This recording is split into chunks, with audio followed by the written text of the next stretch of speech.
Hello friends, एक बार फिर से आप सभी लोगों का स्वागत है।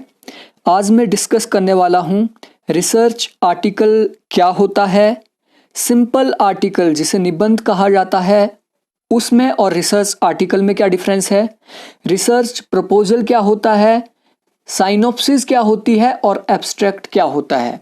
तो इन सारी टर्मिनोलॉजी को हम समझने की कोशिश करेंगे और हम समझने की कोशिश करेंगे कि किस तरीके से हम एक रिसर्च आर्टिकल को लिखते हैं, किस तरीके से प्रपोजल को लिखते हैं, किस तरीके से साइनॉप्सिस और एब्स्ट्रैक्ट को लिखा जाता है और कहाँ कहाँ पे ये यूज किए जाते हैं।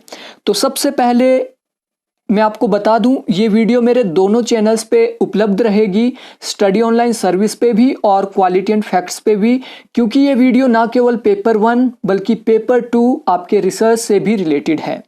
ठीक है, तो सबसे पहले हम शुरू करेंगे रिसर्च प्रपोजल से, क्योंकि जब भी आप नेट या जेआरएफ क्वालिफाई करते हैं उसके बाद आप किसी भी इंस्टीट्यूशन में जाते हैं, किसी भी यूनिवर्सिटी में जाते हैं पीएचडी या एमफिल की एडमिशन लेने, तो सबसे पहले आपसे आपका रिसर्च प्रपोजल मांगा जाता है।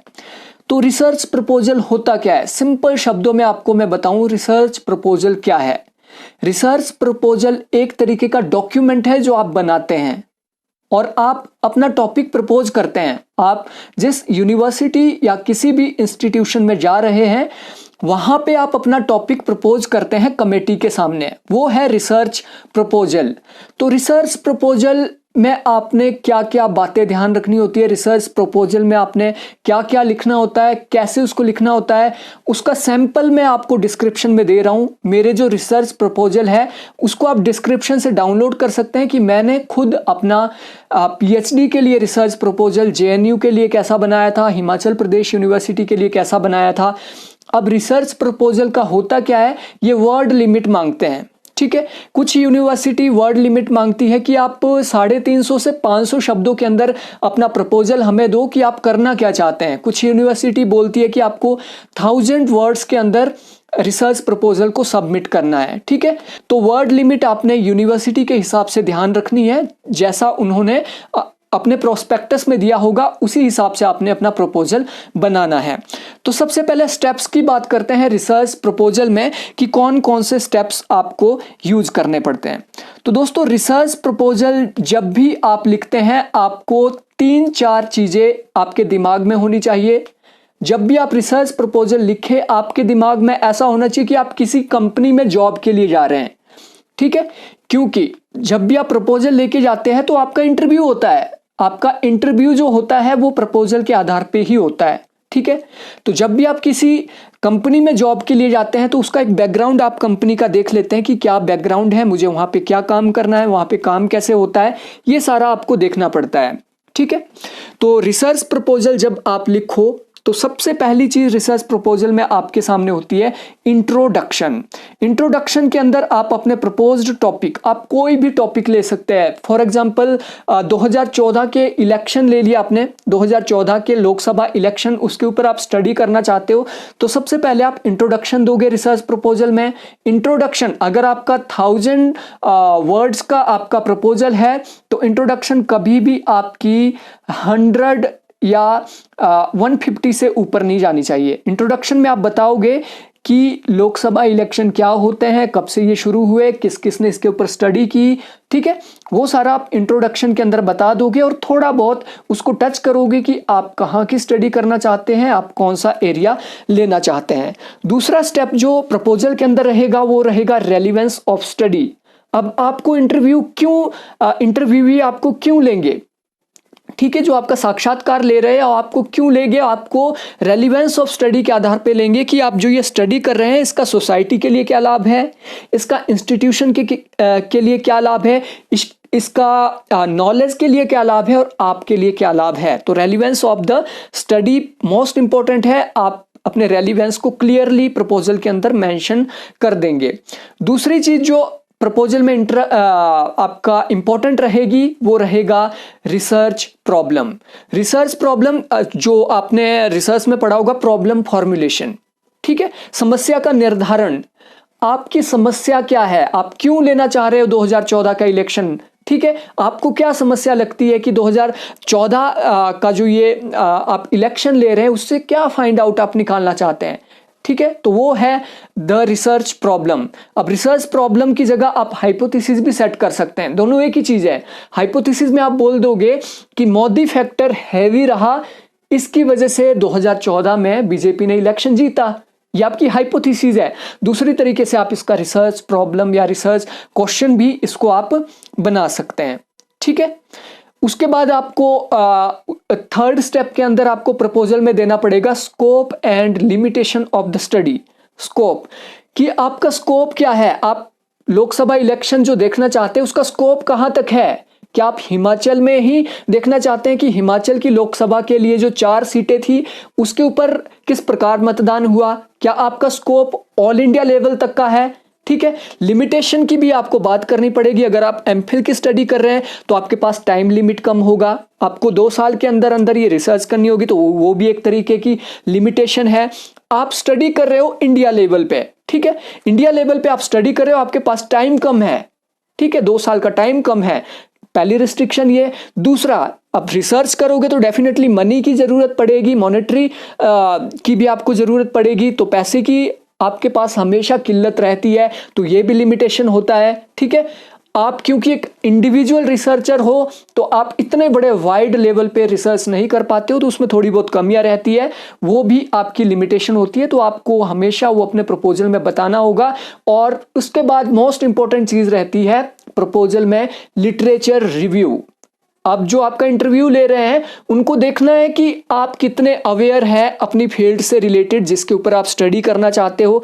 आपने रिव्यू ऑफ लिटरेचर कितना किया है, आपका रिव्यू ऑफ लिटरेचर कम से कम 8 से 10 होना चाहिए, कम से कम 10 बुक्स या आर्टिकल्स आपने पढ़े हुए होने चाहिए, और उसको आपको प्रपोजल में मेंशन करना पड़ेगा ताकि इंटरव्यूई को लगे कि हाँ ये काबिल है और इसको पता है कि लोकसभा इलेक्शन क्या है, इसने ये जेन्युइन बुक पढ़ी है, उसमें से कुछ कंक्लूजन निकाला है और क्रिटिकली एनालाइज किया है उसने लिटरेचर को, ठीक है। तो लिटरेचर रिव्यू मिनिमम मैं आपको बोल रहा हूं 10 आपने रखना है, उससे ऊपर आप जितना भी रख सकें। और उसके बाद मेन चीज जो है वो है objective of the study. Objective of the study कम से कम 3 से 4 ऑब्जेक्टिव अगर आप एमफिल के लिए प्रपोजल दे रहे हैं, और अगर आप पीएचडी के लिए प्रपोजल दे रहे हैं तो 5 से 6 रिसर्च ऑब्जेक्टिव आपके होने चाहिए। रिसर्च ऑब्जेक्टिव में जैसे लोकसभा इलेक्शन की आप स्टडी कर रहे हैं तो आप उसमें क्या फाइंड आउट करना चाहते हैं। पहला, मोबिलाइजेशन फाइंड आउट करना चाहते हैं कि मोबिलाइजेशन के क्या साधन थे, किस तरीके से उन्होंने अपना प्रचार किया था, किस तरीके से उन्होंने चुनाव प्रचार के लिए भीड़ इकट्ठी की, ठीक है, इस तरीके का। उसके बाद आप देखना चाहते हो कि आईसीटी का क्या प्रभाव पड़ा इस इलेक्शन के अंदर।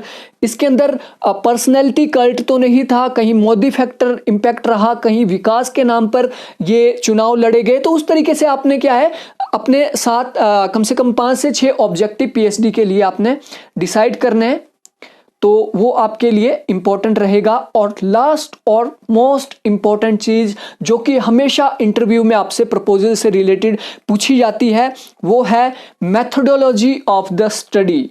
आपकी मेथोडोलॉजी किस तरीके की है, ठीक है, आपने कौन सी मेथोडोलॉजी यूज की है। जब भी आप इंटरव्यू देने जाओ रिसर्च प्रपोजल में आपकी मेथोडोलॉजी बिल्कुल क्लियर होनी चाहिए। आपको पता होना चाहिए आप क्वालिटेटिव स्टडी कर रहे हो, क्वांटिटेटिव स्टडी कर रहे हो, मिक्स स्टडी कर रहे हो, आप किस तरीके की स्टडी कर रहे हो, आप कौन सा रिसर्च मेथड उसके ऊपर अप्लाई कर रहे हो, वो आपके लिए मोस्ट इंपॉर्टेंट होता है। इसको आपने क्लियर करना है। उसके बाद सैम्पलिंग टेक्निक आपको पता होनी चाहिए कि आप जो ये रिसर्च कर रहे हो, फॉर एग्जांपल अब वही लोकसभा का लेते हैं, लोकसभा इलेक्शन के अंदर बीजेपी के जीतने के क्या कारण है, फॉर एग्जांपल ये आपका एक टॉपिक है, ठीक है, ये आपका टॉपिक है, तो मेथोडोलॉजी आपकी क्या रहेगी। आपकी मेथोडोलॉजी रह सकती है डिस्क्रिप्टिव। अगर आपने डिस्क्रिप्टिव मेथोडोलॉजी यूज की है उसमें, तो डिस्क्रिप्टिव का मतलब क्या है, आप सिर्फ डिस्क्राइब करोगे ये कारण रहे थे, ठीक है, आप कारण को खोजने की कोशिश करोगे डिस्क्रिप्टिव मेथड के अंदर, ठीक है। अगर आप उसमें मेथड यूज करते हैं क्वालिटेटिव मेथड में आप क्या करोगे, हो सकता है आप किसी लोकसभा क्षेत्र में जाओ और वहां पे जनता के बीच जाके सीधा उनका इंटरव्यू लो। इंटरव्यू शेड्यूल के थ्रू लो। शेड्यूल का मतलब है, अब देखो क्वेश्चनेयर और शेड्यूल में अंतर होता है, वो आपको पता होना चाहिए। क्वेश्चनेयर क्या होता है, आप एक क्वेश्चनेयर बनाते हैं और अपने रिस्पोंडेंट को देते हैं, वो आपको भर के वापस दे देंगे। क्वेश्चनेयर में क्या रहेगा, आप क्वेश्चनेयर, क्योंकि क्वालिटेटिव स्टडी है, आप एक क्वेश्चनेयर बनाओगे, आप इंटरव्यू के आप जिसका इंटरव्यू ले रहे हो उसके पास आप जाओगे और उससे क्वेश्चन पूछोगे। क्वेश्चनेयर उसके पास नहीं दोगे, उससे क्वेश्चन पूछोगे और उसको आप अपने हिसाब से राइट डाउन कर दोगे, जो वो आपको बताएगा, वो होता है शेड्यूल। तो आप एथनोग्राफिक स्टडी यूज कर सकते हैं। एथनोग्राफी मींस आप फील्ड में जाओगे, आप देखोगे कहाँ पे कितने पोस्टर, कितने झंडे किस पार्टी के लगे थे, किस पार्टी के नहीं लगे थे। अगर आप साथ में स्टडी कर रहे हैं, साथ में मतलब एक्स पोस्ट फैक्टो स्टडी कर रहे हो, इलेक्शन के बाद तुरंत अगर आप स्टडी कर रहे हैं, आप ग्रुप स्टडी कर सकते हैं। ग्रुप से क्वेश्चन पूछ सकते हैं कि आपने क्यों इस सरकार को चुना, आप क्या आकांक्षाएं गवर्नमेंट से रखते हैं। तो इस तरीके से आपकी मेथोडोलॉजी क्लियर होनी चाहिए। Sampling method, sampling technique, data collection tool, इससे रिलेटेड प्रपोजल में बिल्कुल क्लियरिटी आपको होनी चाहिए। उसके बाद आपको चैप्टराइजेशन, टेंटेटिव चैप्टराइजेशन उसको बोला जाता है। टेंटेटिव मतलब वो फाइनल नहीं है, लेकिन हो सकता है मैं इस तरीके की चैप्टराइजेशन इसमें यूज करूंगा। और ये बात आपने याद रखनी है, जितना भी आपका प्रपोजल होगा वो टेंटेटिव होगा। टेंटेटिव मतलब कि मैं ये स्टडी करूंगा, ऐसा नहीं कि ये आप सीधा ही लिख लो कि ऐसा होगा वैसा होगा, ऐसा कुछ नहीं है।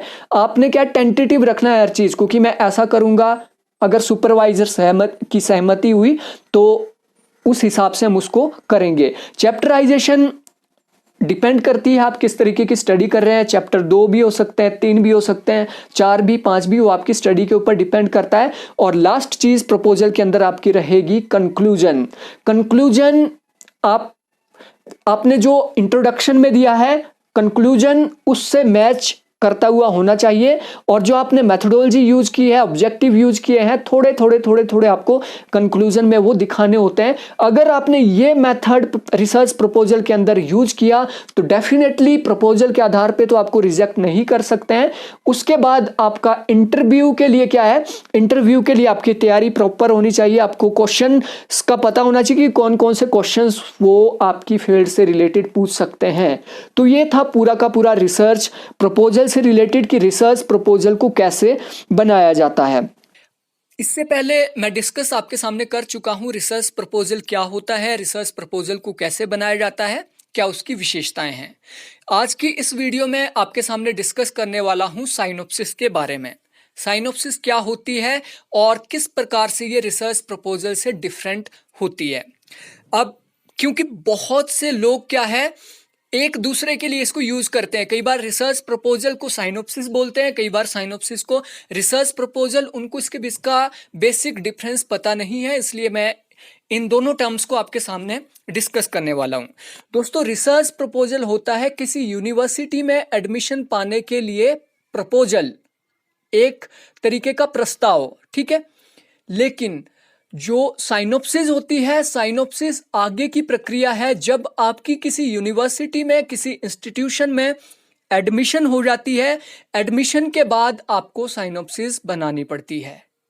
तो प्रपोजल होता है किसी यूनिवर्सिटी में एडमिशन लेने के लिए प्रस्ताव रखना, और साइनोप्सिस होती है जब आपको किसी यूनिवर्सिटी के अंदर एडमिशन मिल गई है, उसके बाद जो नेक्स्ट स्टेप होता है वो होता है साइनोप्सिस का। साइनोप्सिस में क्या होता है, आप एक टॉपिक लेते हैं, फॉर एग्जांपल आप वही टॉपिक ले रहे हैं जो आपने रिसर्च प्रपोजल में लिया था, या फिर हो सकता है जो रिसर्च प्रपोजल का टॉपिक है वो कमेटी को तो पसंद आया था, आपको एडमिशन भी उससे मिल गई, लेकिन एडमिशन के बाद आपका टॉपिक वो चेंज कर दे कि नहीं आप इस टॉपिक पे नहीं करोगे, आप दूसरे टॉपिक पे काम करोगे, तो वो रिसर्च जो सुपरवाइजर है वो उसको चेंज कर सकता है, ठीक है। तो साइनोप्सिस का मतलब होता है जब आपकी एडमिशन हो जाती है, एडमिशन होने के बाद आपका कोर्स वर्क कंप्लीट होता है, कोर्स वर्क के बाद आपको एक टॉपिक प्रपोज करना पड़ता है रिसर्च कमेटी के सामने। अब इसको डीआरसी भी बोला जाता है और आरडीसी भी बोला जाता है। डीआरसी का मतलब होता है डॉक्टरल रिसर्च कमेटी। एक डॉक्टरल रिसर्च कमेटी बिठाई जाती है जिसे आरडीसी भी बोला जाता है, रिसर्च डिग्री कमेटी। अब रिसर्च डिग्री कमेटी में क्या होता है, एक तो आपके डिपार्टमेंट का चेयरमैन होता है, बाकी आपके टीचर होते हैं जो भी आपके यूनिवर्सिटी के होते हैं, और कुछ एक्सपर्ट बाहर से बुलाए जाते हैं, यूजीसी के एक्सपर्ट भी हो सकते हैं, वो एक्सपर्ट बुलाए जाते हैं और आपको कहा जाता है कि आप अपनी साइनोप्सिस पेश करो और बताओ कि आपने किस टॉपिक को चूज किया है और आप उसमें क्या स्टडी करना चाहते हैं। साइनोप्सिस का अगर मैं आपको संक्षिप्त में बताऊं, साइनोप्सिस होती है आपकी डिसर्टेशन या थीसिस का संक्षिप्त रूप, प्रिसाइज रूप होता है आपकी थीसिस या डिसर्टेशन का। ठीक है, तो डिसर्टेशन और थीसिस, आई होप आपको इसके बीच क्लियर डिफरेंस पता होगा। डिसर्टेशन होती है आपकी एमफिल की स्टडी, एमफिल की जो आप स्टडी करते हैं, उसके बाद स्टडी करने के बाद जो आप लिखते हैं, एक बुक लिखते हैं या फिर आप जो भी अपनी रिपोर्ट लिखते हैं उसको बोला जाता है डिसर्टेशन। और पीएचडी के बाद आप जो अपना नोट लिखते हैं, आप अपने जो पूरा आपको कंक्लूजन मिलता है, उसे कहा जाता है थीसिस। तो मैंने आपको कहा साइनोप्सिस होती है डिसर्टेशन या थीसिस का संक्षिप्त रूप। तो आपको पता होना चाहिए कि डिसर्टेशन और थीसिस को हम कैसे लिखते हैं और थीसिस, डिसर्टेशन और साइनोप्सिस में कितना अंतर रहता है। ठीक है, तो आपकी जो साइनोप्सिस होती है, जैसा कि आप अपने स्क्रीन पे देख पा रहे होंगे, ठीक है, साइनोप्सिस के अंदर क्या होता है, पहला तो आपका फ्रंट पेज होता है। फ्रंट पेज में आपको अपना टॉपिक लिखना होता है, टॉपिक के नीचे आप लिखते हैं अ साइनोप्सिस। उसके बाद सबमिटेड, जहां पे आप सबमिट कर रहे हो, उसके बाद आप सुपरवाइजर अपना नाम लिखेंगे, सुपरवाइजर उसको साइन करता है। ठीक है, ये फर्स्ट पेज है आपका। उसके बाद आपने साइनोप्सिस में अंदर क्या लिखना होता है, अंदर बिल्कुल आपने वही लिखना है जो आप लिखते हैं थीसिस के अंदर। इसके अंदर क्या है, आपको सर्टिफिकेट देने की जरूरत नहीं है, साइनोप्सिस के अंदर सर्टिफिकेट की जरूरत नहीं होती है, एक्नॉलेजमेंट की जरूरत नहीं होती है। साइनोप्सिस के अंदर लिस्ट ऑफ टेबल्स की जरूरत होती है। अगर आपने कोई टेबल्स बनाए हैं अपनी स्टडी से रिलेटेड, ठीक है, तो वो टेबल्स आप दे सकते हैं, फिगर्स आप दे सकते हैं, और उसके बाद ठीक है, आपका ये पूरा कंटेंट, आपको एक टेबल बनाना होता है। पहली चीज आप अपने साइनोप्सिस में लिखते हैं इंट्रोडक्शन, सेम जैसा आप प्रपोजल में लिखते थे, यहां पे भी आपको वैसा ही लिखना है। लेकिन साइनोप्सिस और प्रपोजल में अंतर क्या है, साइनोप्सिस होती थी प्रपोजल होता था टेंटेटिव, कि मैं ये स्टडी करना चाह रहा हूं, अगर आप मुझे अनुमति दें। ठीक है, हालांकि साइनोप्सिस भी थोड़ी बहुत वैसी ही होती है, साइनोप्सिस भी सेम यही होती है कि मैं ये टॉपिक प्रपोज कर रहा हूं और मुझे इसके ऊपर काम करने की अनुमति दें। ठीक है, अब यहां पे क्या होगा, इंट्रोडक्शन आप जो दोगे, इंट्रोडक्शन आपकी प्रपोजल के हिसाब से डेफिनेटली बड़ी होगी। जो आप एक साइनोप्सिस लिखते हैं, साइनोप्सिस आपका कम से कम मैं बोलूं तो 15 से 20 पेजेस का होता है, और आपका प्रपोजल तो 3 से 4 पेजेस में भी सबमिट हो सकता है, लेकिन आपकी साइनोप्सिस कम से कम 15 से 20 पेजेस की होती है। सबसे पहले आपको इंट्रोडक्शन देनी पड़ेगी, इंट्रोडक्शन के बाद आपको relevance of study, research problem, scope and limitation, review of literature, hypothesis, objective, methodology, chapter scheme, conclusion, ये सारा का सारा आपको अपने टॉपिक के अंदर देना पड़ेगा। ठीक है, यही सारी चीजें आप अपने प्रपोजल में भी दे रहे थे और यही चीजें आपको अपने साइनोप्सिस में भी देनी पड़ेगी। लेकिन यहाँ पे एक बाइंडिंग आपके ऊपर रहती है जो प्रपोजल के अंदर नहीं रहती थी। प्रपोजल आपने सबमिट कर दिया, दैट्स मीन वो आपकी एडमिशन के बाद चेंज हो सकता है, आपकी अगर एडमिशन हो जाती है उसके बाद वो चेंज हो जाता है। लेकिन साइनोप्सिस के अंदर जो भी आपने लिखा है, जो भी आपने मेथोडोलॉजी लिखी है, जो भी आपने सैंपलिंग मेथड लिखा है, वो आपको यूज करना पड़ेगा और उसी के आधार पे आपको स्टडी करनी पड़ेगी। क्योंकि एक बार अगर आपकी आरडीसी अप्रूव हो गई, आरडीसी रिसर्च डिग्री जो कमेटी बैठी होती है, अगर उन्होंने उसको अप्रूव कर दिया कि हाँ आपकी मेथोडोलॉजी ठीक है, आपका टॉपिक ठीक है। अब देखो यहाँ पे टॉपिक का जो नाम है, टॉपिक का नाम भी एकदम क्लियर होना चाहिए साइनोप्सिस में। जो नाम आपका साइनोप्सिस में टॉपिक का रहा वही लास्ट तक रहेगा, उसमें बाद में आप चेंज नहीं कर पाओगे। ठीक है, तो ये चीजें साइनोप्सिस में देखी जाती है कि वो फाइनल है, एक बार आरडीसी ने उसको अप्रूव कर दिया तो वो आपके लिए फाइनल है, आपको उसी तरीके से स्टडी करनी पड़ेगी। आपका चैप्टराइजेशन जो प्रोग्राम है वो भी आपको अपनी थीसिस में बाद में एज इट इज लिखना पड़ेगा, जैसा कि आपने साइनोप्सिस में मेंशन किया था। इसलिए साइनोप्सिस लिखते समय आपको बहुत ज्यादा केयरफुल होना पड़ता है, और अगर उसमें कोई भी मेथोडोलॉजिकल एरर आ जाती है तो रिसर्च डिग्री कमेटी उसको रिजेक्ट कर सकती है और आपको अगले 6 महीने के लिए लटका सकती है कि आपको 6 महीने का टाइम दिया जाता है, नेक्स्ट 6 मंथ के अंदर आपका टॉपिक क्लियर होना चाहिए। और जब तक आपकी साइनोप्सिस पास नहीं हो जाती है आरडीसी के द्वारा, तब तक आप उस टॉपिक के ऊपर रिसर्च कर ही नहीं सकते हैं। ठीक है, तो साइनोप्सिस लिखना अपने आप में एक कला है, और उसको बिल्कुल वैसे ही लिखना होता है जैसे हम एक थीसिस लिखते हैं, लेकिन शॉर्ट फॉर्म के अंदर। ठीक है, आप जब भी अपना टॉपिक, अपना साइनोप्सिस लेके आरडीसी के सामने जाते हैं तो आपको 3-4 क्वेश्चन आपके दिमाग में क्लियर होने चाहिए, वो आपसे कभी भी पूछ सकते हैं। पहला चीज, क्या आपको लगता है जो आपका थीसिस टॉपिक है वो अच्छा है या नहीं, क्या उससे सोसाइटी को लाभ मिलेगा या नहीं, पहला ये आपके दिमाग में क्लियर होना चाहिए। दूसरा, आपका क्या रीजन था, आपका रैशनल क्या था इस थीसिस टॉपिक को सिलेक्ट करने में, आपने क्या सोच के ये रिसर्च टॉपिक लिया है।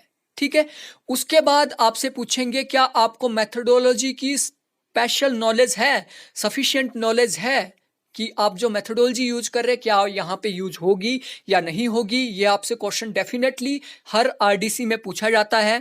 ठीक है, और उसके बाद आप किस तरीके के ऑब्जेक्टिव रखते हैं।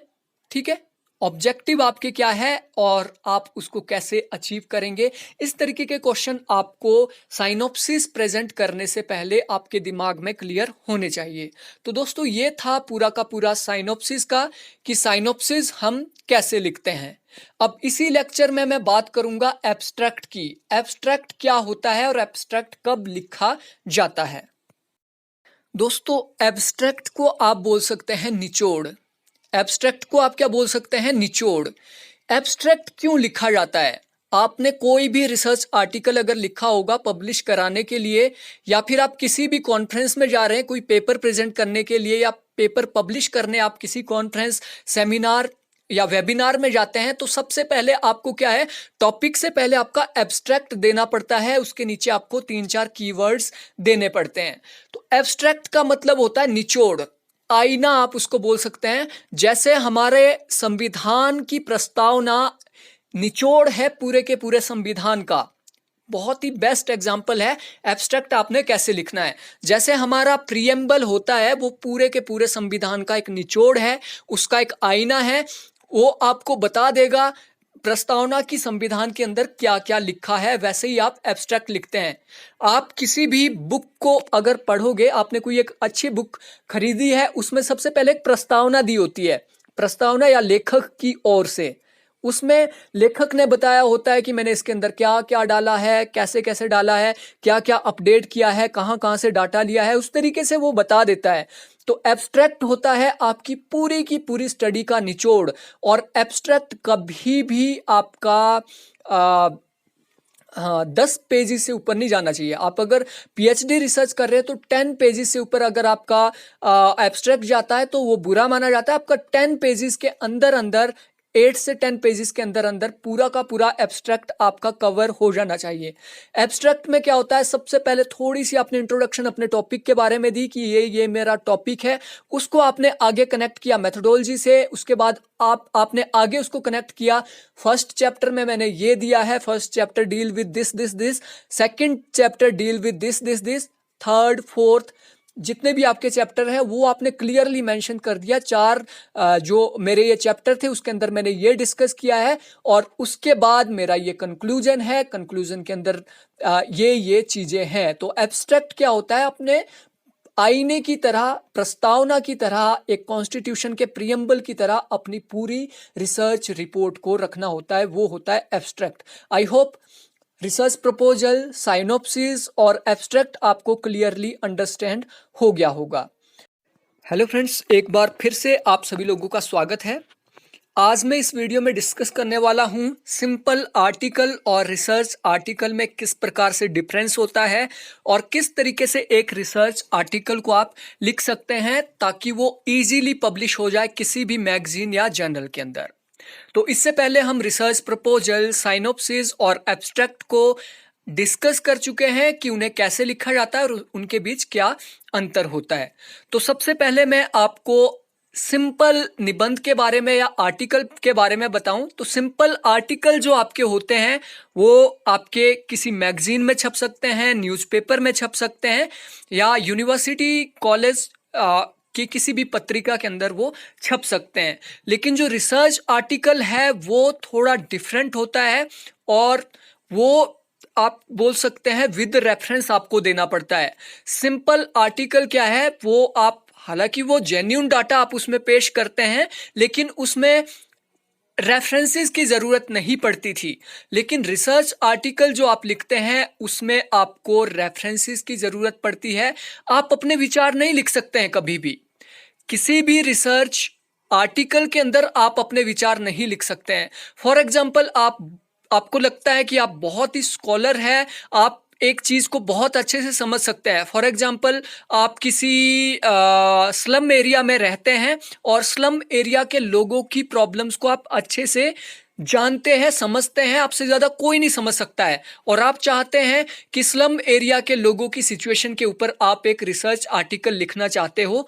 आप अपने विचार वहां पे लिख दोगे कि वहां पे ऐसा है, वैसा है, ये है, वो है। आप नहीं लिख सकते हैं क्योंकि रिसर्च आर्टिकल कभी भी आपको अपने विचार लिखने के लिए परमिट नहीं करता। हालांकि आप सिंपल आर्टिकल जो आप न्यूज़पेपर या मैगजीन के लिए देते हैं उसमें आप अपने विचार लिख सकते हैं।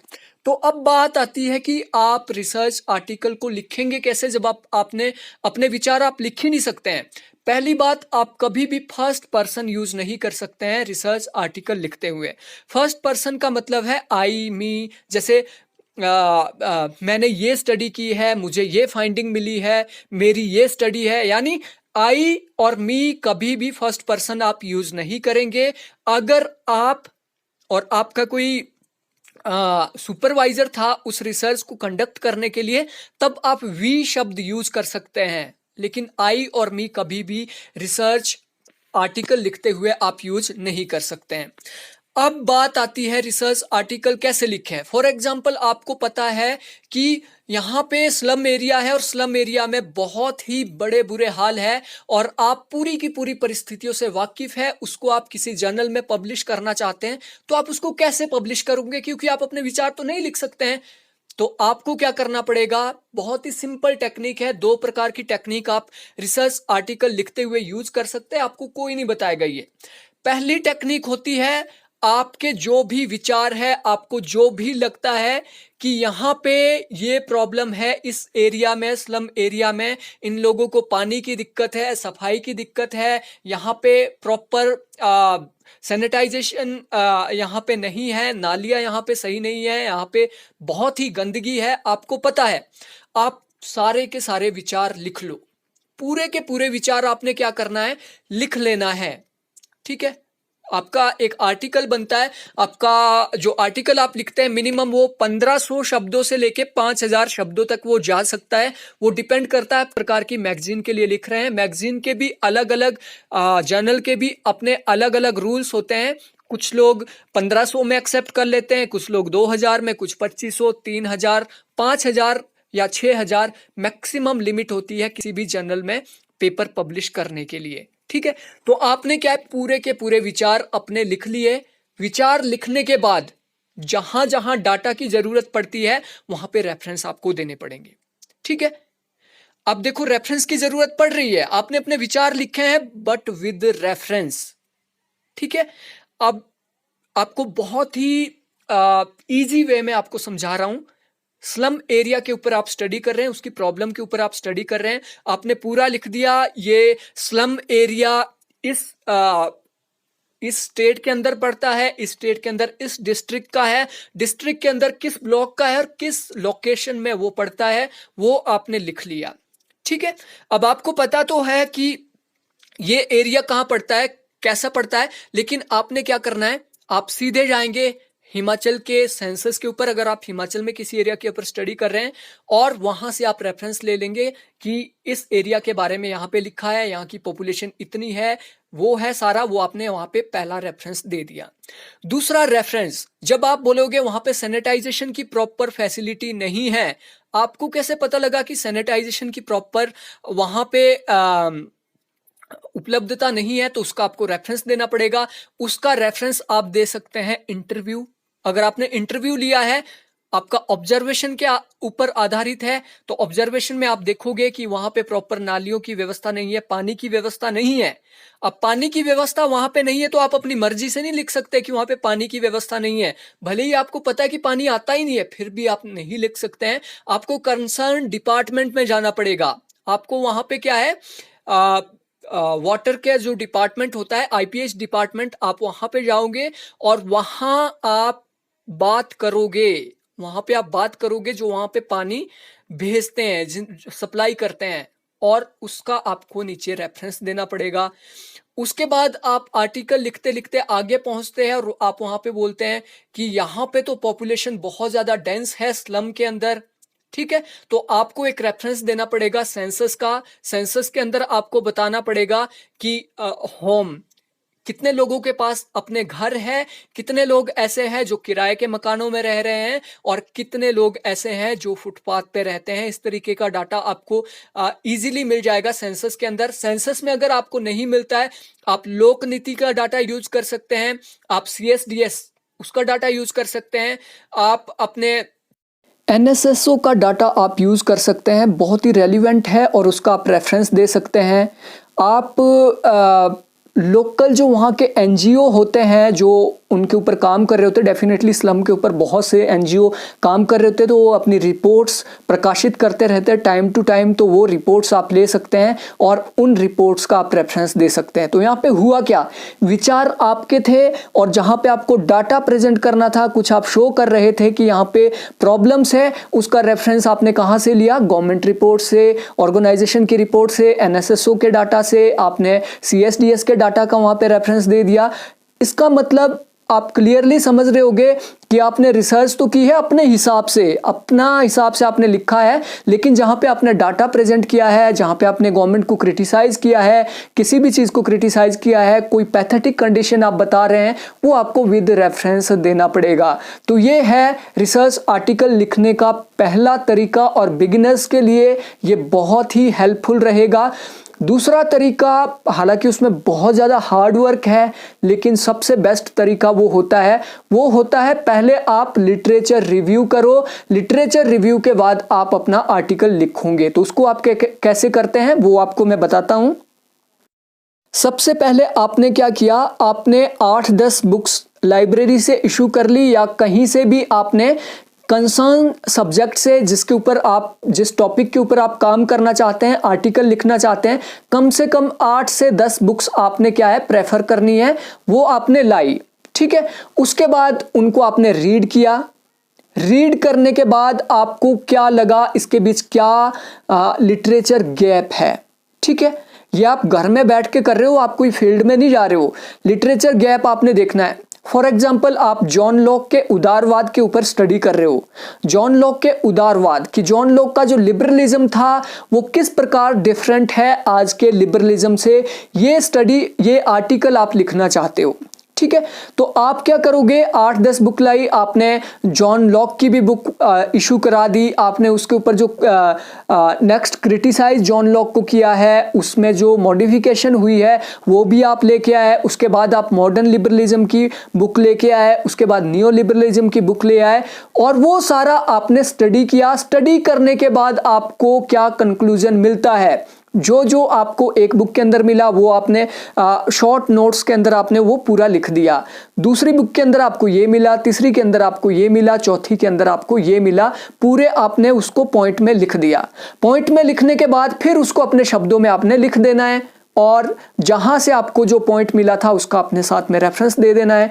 10 से 15 रेफरेंस आपके एक आर्टिकल में है, तो डेफिनेटली वो इंटरनेशनल जर्नल में भी प्रकाशित हो सकता है और आपने क्या फाइंडिंग की उसको आपको कंक्लूजन में आपको देना पड़ेगा। अब बात आती है फॉर्मेट क्या होता है रिसर्च आर्टिकल का।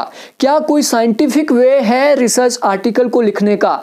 तो ऐसा स्पेसिफिक फॉर्मेट अभी तक नहीं बना है कि इसी फॉर्मेट में आपको रिसर्च आर्टिकल लिखना होता है, लेकिन जर्नल्स के अपने अपने फॉर्मेट होते हैं। आप इंटरनेशनल जर्नल के लिए कोई पत्रिका में या फिर इंटरनेशनल जर्नल या मैगजीन के लिए अगर आप कोई आर्टिकल लिख रहे हैं तो उनके अपने नॉर्म्स होते हैं, उनके नॉर्म्स होंगे। आपको टाइम्स न्यू रोमन में लिखना होगा।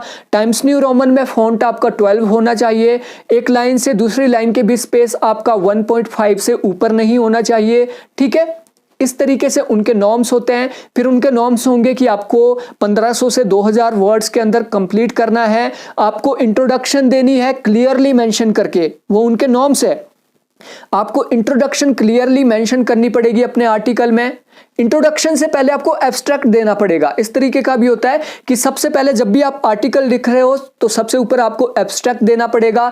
एब्स्ट्रैक्ट मींस निचोड़। आपने पूरे आर्टिकल के अंदर क्या लिखा है वो पूरा आपने 10 से 15 लाइन में लिख दिया। उसके बाद उनके ये भी नॉर्म होते हैं कि आपने कीवर्ड्स भी डालने हैं। कीवर्ड्स फॉर एग्जांपल आप जॉन लॉक के ऊपर स्टडी कर रहे हैं तो कीवर्ड आपके क्या रहेंगे?